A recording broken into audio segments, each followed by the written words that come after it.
পাবে, খারাপ করলে ফল খারাপ পাবে। যে যা ভালো বোঝে নেড়া মাথায় ফুল বোঝে, ঝামেলা শেষ। কিন্তু আমার এখানে আসতে গেলে সব ক্যান্সেল করে দাও। ভাই যে কথা বুঝতে পারছেন না? আমাকে দাওয়াত করেছিল, আমি গেছিলাম ফুলপুরায়, আমাদের রাজ্যের সুপ্রিমো এসেছিল, ঘেউ ঘেউ ঘেউ ঘেউ করে কেউ কেউ চিল্লাতে আরম্ভ করে দিল। একটা বুলেটিন পরের দিনে একটা ব্রিফিং করেছে, দেখো সব চুপ। কেন আমাকে রাগাবি না? পরিষ্কার হিসাব। এই হাত অনেক কিছু তৈরি করেছে, যেমন তৈরিও করেছে, পর্দা ফাঁস করে সব গন্ডগোল করে দিতে পারে, এটাও মাথায় রাখবি। কথাটা আমার বুঝতে পারছেন না? অতএব টেকে দিয়ে ছেলে খেলা করতে যাবে, এটা কোনো মোল্লা মাওলানা না, এটা কোনো সাধারণ কোনো পীরজাদা পেয়ে যাওনি। আমি জানি আমার কোথায় যেতে হয়, কোথায় যেতে হয় না, কোথায় পা ফেলতে হয়, কোথায় পা ফেলতে হয় না। আর বেটার আন্ডারস্ট্যান্ড তোমার কাছে আমি শিখবো না, কারণ অল্প হলেও পেটে বিদ্যা আছে, বকরম পীরজাদা দেবো না। আর বোকা কতগুলো মুরিদদের মাথায় কাঁটাল ভেঙে খাওয়া পীরজাদা দেবো না।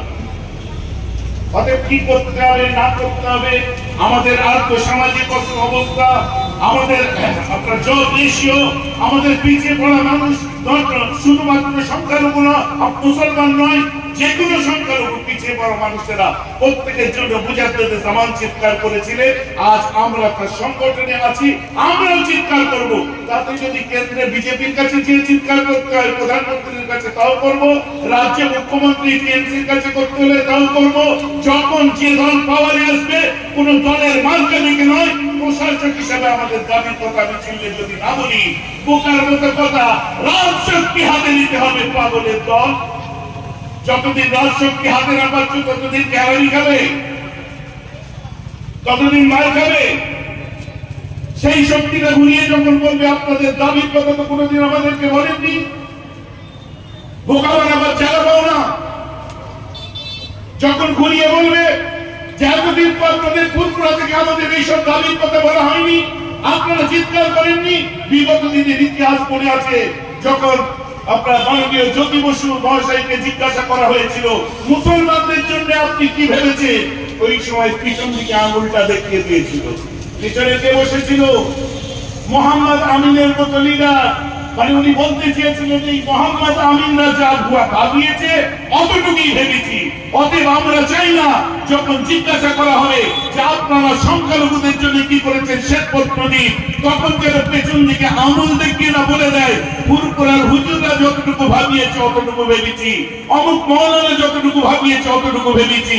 অতএব এই আঙুল দেখিয়ে দেওয়া, আমাদের ঘরে দোষ চাপিয়ে দেওয়া জায়গাটা বন্ধ করার জন্য যে শক্তি আছে, ওই শক্তির কাছে আমরা আমাদের দাবি দাবার কথা বলবো। অতএব বোকা বানানো, বোকা দিও মুসলমানদের কাছে, রাজ শক্তি হাতে নাও বলে রাস্তায় নামিয়ে বোকা মুসলমান গুলোকে মার খাইয়ে কোনো লাভ নেই। জেল কাটবে কে? সাধারণ মুসলমান। তুই যারা ঘরে শুয়ে থাকবো তখন।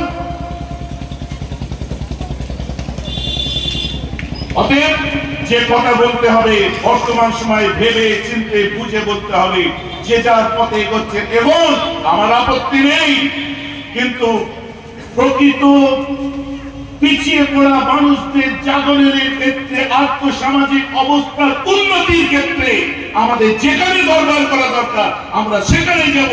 তার জন্য আপনি আমায় কোন ভাষায় রাখবেন ওটা ব্যাপার নয়, কারণ আমি মুফতি আজম মেজবা হুজুর পীর কেবলা রহমাতুল্লাহ আলাইহিকে দেখেছি।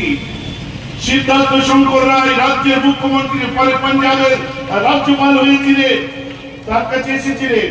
মেজর হুজুরের সঙ্গে নিউ মার্কেটে বসেছেন। মেজর হুজুরকে সিপে কংগ্রেস হয়ে গেলে।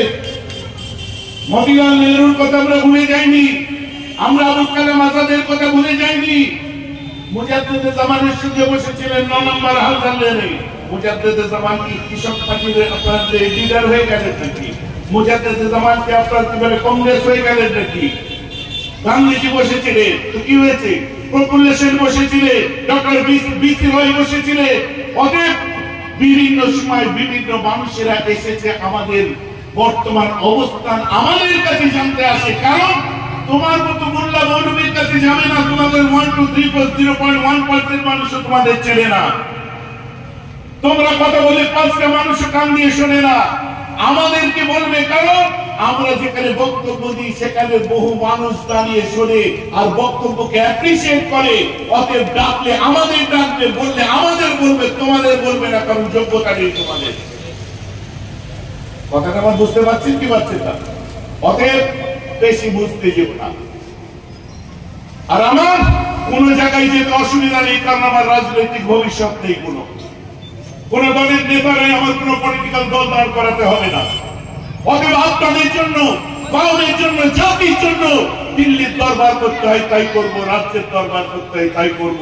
কোন দল আছে আমি দেখবো না, আমি প্রশাসকের কাছে যাবো। যাই হোক, জমিয়ত উলামায়ে বাংলা আসামের ইতিহাস পড়ুন।